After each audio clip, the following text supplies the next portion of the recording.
a senior machinist in Bridgeport, Connecticut, in 1955 earned $400 a day on government contract work.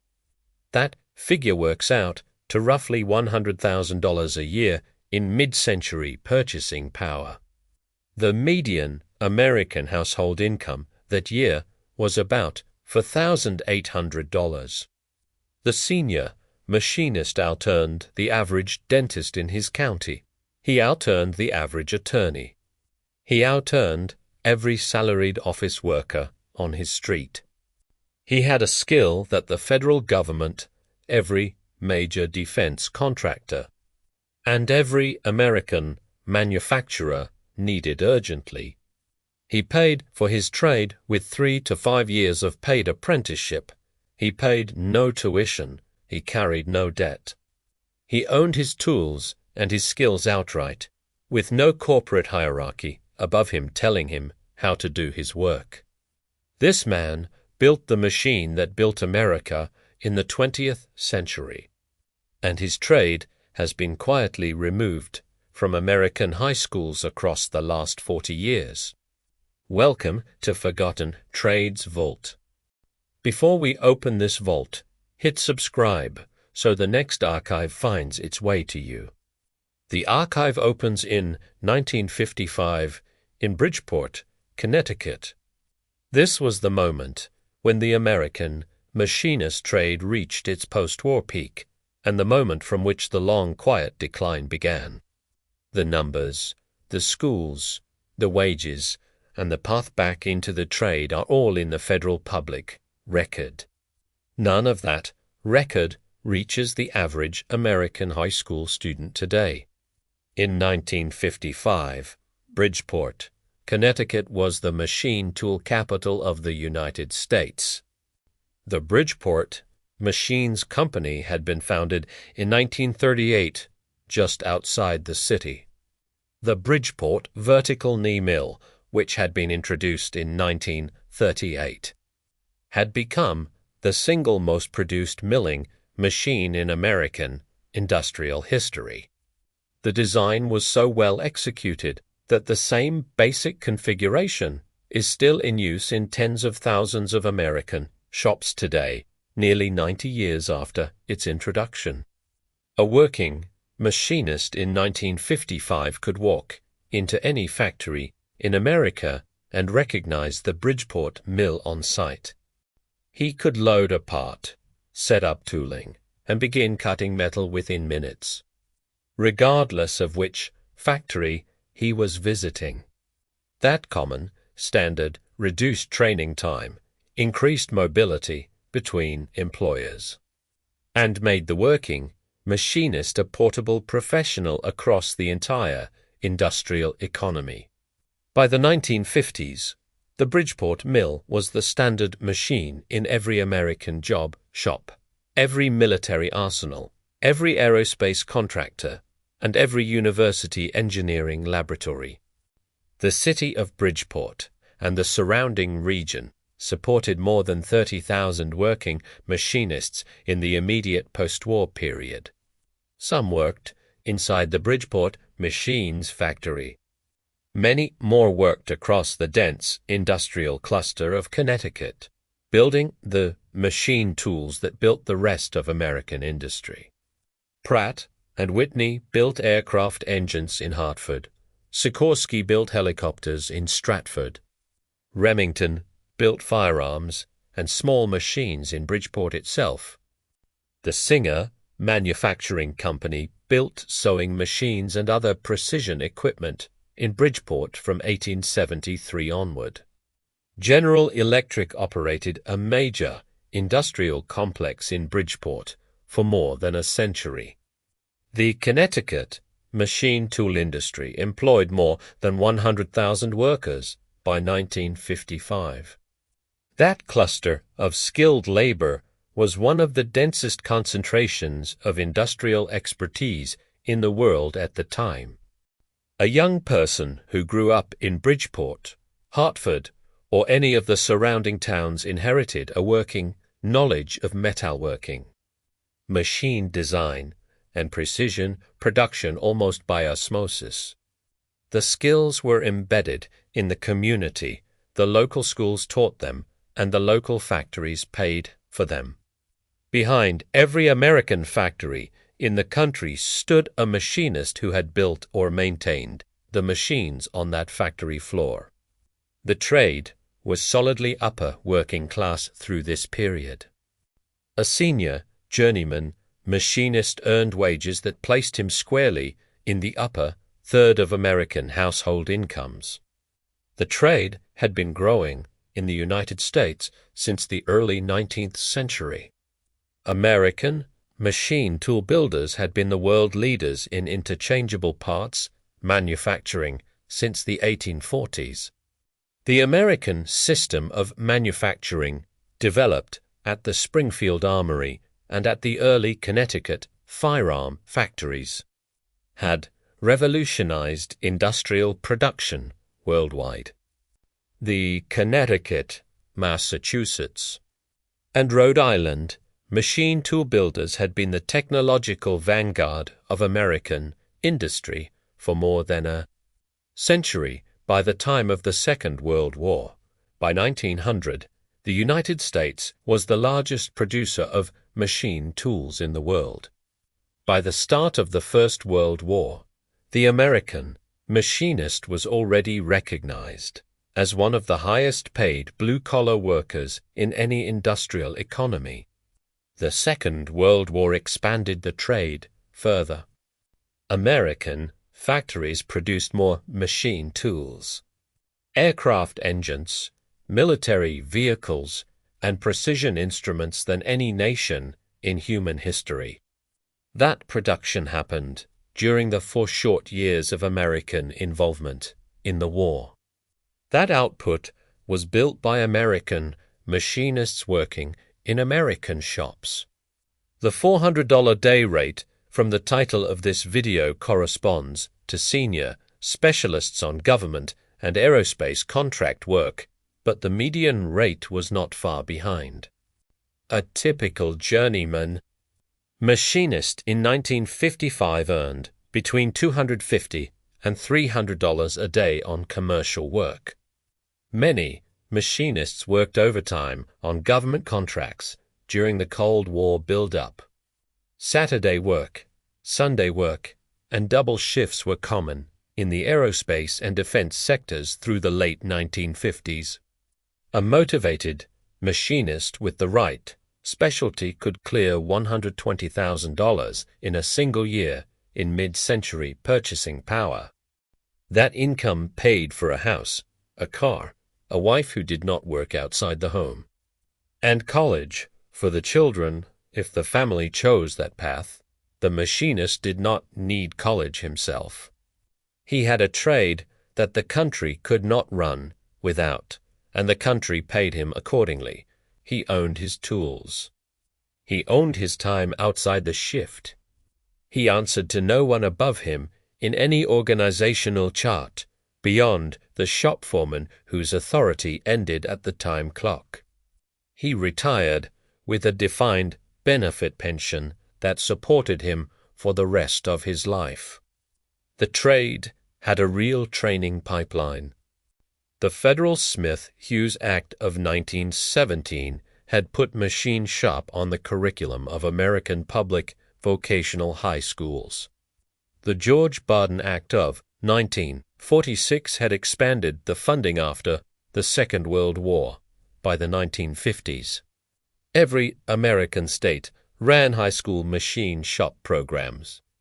Connecticut, Pennsylvania, Ohio, Michigan, Illinois, California, and Texas each ran hundreds of such programs.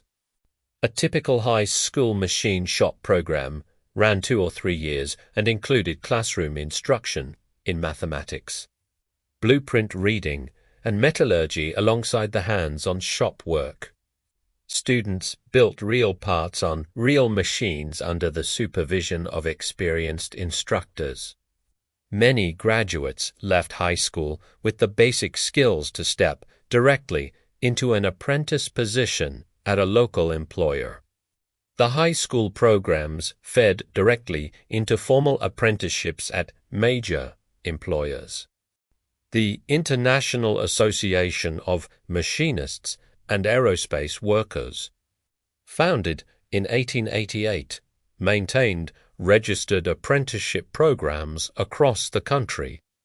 The American Society of Mechanical Engineers, the National Tooling and Machining Association, and the Society of Manufacturing Engineers all maintained training standards and continuing education programs. A graduating high school senior in 1955 could walk into a Bridgeport machine shop and have an apprenticeship slot waiting within the week. The apprenticeship paid, from day one, lasted 3 to 4 years, and produced a journeyman machinist with full union credentials.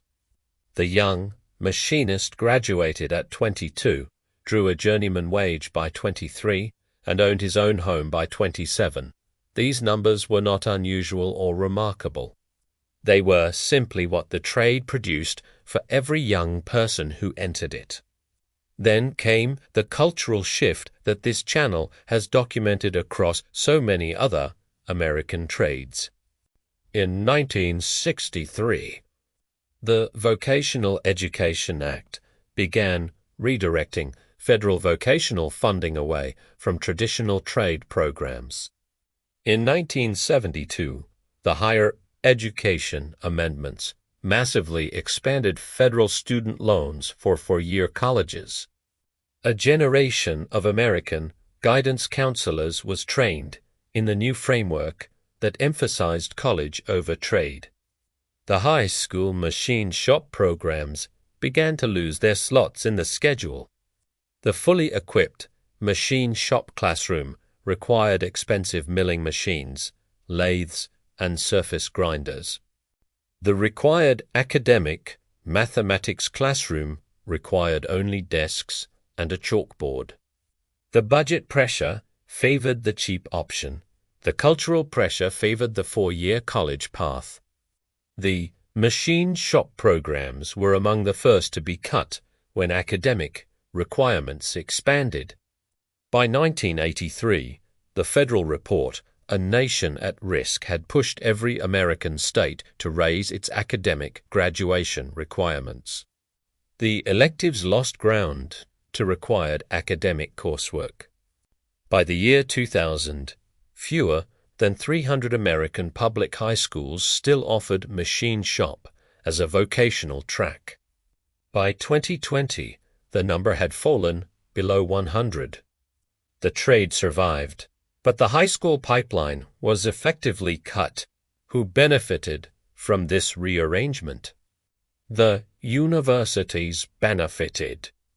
As the federal student loan portfolio grew from a small program in the 1960s to $1.7 trillion today, every senior in every public school in America was being aimed at that market. The machinist was not in the brochure. The cost was paid by the American manufacturing sector that depended on a steady supply of qualified machinists. By 2024, the National Association of Manufacturers was reporting that more than 400,000 skilled manufacturing positions across the United States were unfilled. A significant share of that gap was machinists, tool and die makers, and CNC programmers. The Manufacturing Institute and Deloitte have published joint workforce studies for more than a decade showing the same trend, with the projected shortage growing year over year. The cost was paid by the small and mid-sized job shops that could not find qualified workers to staff their floors. The cost was paid by the machinists themselves, who could not find apprentices to train and pass the knowledge to. The average age of an American machinist in 2024 sits above 47. Roughly 1 in 4 currently working machinists is expected to retire within the next 10 years. The pipeline of new entrants is far below replacement. The trade did not die The trade was talked out of existence at the high school level while the actual demand kept growing. Now open the archive on the present. In May of 2024, the Bureau of Labor Statistics reported a median annual wage for machinists of approximately $50,000. The lowest 10% earned less than $34,000 a year. The top 10% earned more than $76,000. These are the general numbers, and they include first-year apprentices and operator-level workers along with senior journeymen. Step outside the general average, and the picture changes dramatically. A senior journeyman, machinist with 5 to 10 years of experience in a precision job shop commonly earns between $70,000 and $110,000 a year. A specialist in 5-axis CNC machining working in aerospace, medical device, or precision optics manufacturing regularly earns between $90,000 and $150,000 annually. The medical device sector alone has been growing at premium rates for more than a decade, with chronic difficulty finding qualified machinists for tight tolerance work. L'aerospace Sima reports drawing Lockheed Martin, Northrop Grumman, and the major aerospace primes all warning about machinist shortages in their published workforce reports. A tool and die maker building the precision tooling that mass production depends on commonly earns between $80,000 and $130,000. A senior CNC programmer with engineering grade skills can clear $150,000 in major aerospace and defense contractors. A skilled CNC programmer combines machinist trade experience with software fluency, and the combination is in chronic short supply. The role typically requires no formal college degree, only proven shop floor experience and certified training on the relevant CNC control systems. A specialist in legacy and vintage machine restoration, serving collectors and small precision shops, can bill premium rates on detailed restoration work. A machine shop owner running a small business with a few employees can build a 6-figure income within 5 to 7 years of starting the business. The Bureau of Labor Statistics projects continued growth in machinist demand through the end of the decade. The American manufacturing sector reshoring that began in the early 2020s has accelerated demand for skilled machinists across the country. Federal incentives under the CHIPS Act and the Inflation Reduction Act have funded billions of dollars in new domestic semiconductor and clean energy manufacturing. Every one of those facilities requires machinists for setup, maintenance, and production. The work is recession-proof in a way most office work has never been. The recession of 2008 did slow new manufacturing investment temporarily, but it did not stop the demand for skilled machinists in the existing manufacturing base. The pandemic of 2020 had a similar pattern. The arrival of large language models in 2022 and 2023 did not threaten a single working American machinist. A language model can describe how to set up a milling operation. It cannot stand at the machine and feel the cut, listen to the chatter, and adjust the feed rate to hold tolerance. The hand that sets the work, holds the tool, and reads the dial indicator is still the only tool that does this work. The path back into the trade is shorter than the path through any four-year college program. A registered apprenticeship through the International Association of Machinists or a major employer pays the apprentice from day one. The apprenticeship produces a certified journeyman in 3 to 4 years with no debt and full benefits. Community college machinist certificate programs run between 6 months and 2 years. Tuition runs between $2,000 and $10,000 total, often subsidized by partnering employers. The United States Department of Labor maintains a public apprenticeship registry at apprenticeship.gov.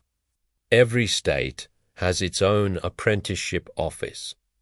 The entry wage for a new machinist apprentice in 2025 sits between $40,000 and $50,000 a year, with full benefits. Within 3 to 5 years, a machinist who specializes in CNC, tool and die, or aerospace work routinely earns between $80,000 and $150,000. The Bridgeport machine still operates in tens of thousands of American shops today. The original Bridgeport machines factory in Connecticut closed decades ago. But the design, the trade, and the skills survive in every job shop that still keeps its lights on. The $400 day rate of 1955 is now well above $1,000 a day for the right specialty work. A specialty CNC machinist working aerospace contracts in 2025 can clear $350,000 across a strong year, including overtime and shift premiums. The math has not collapsed. The trade is still there. The schools have simply stopped pointing students toward it, but the trade is not dead. The trade was never the problem, the curriculum was the problem. And curriculum by the person, truly not. If this vault opened something for you, leave a comment with the trade you wish your school had taught you instead of college prep. The next vault holds a trade that survived the rise of factories, the decline of horses, and every economic shock of the last 200 years. It still pays a strong middle-class wage today, and the American school system removed it from the curriculum almost entirely. The next vault opens soon,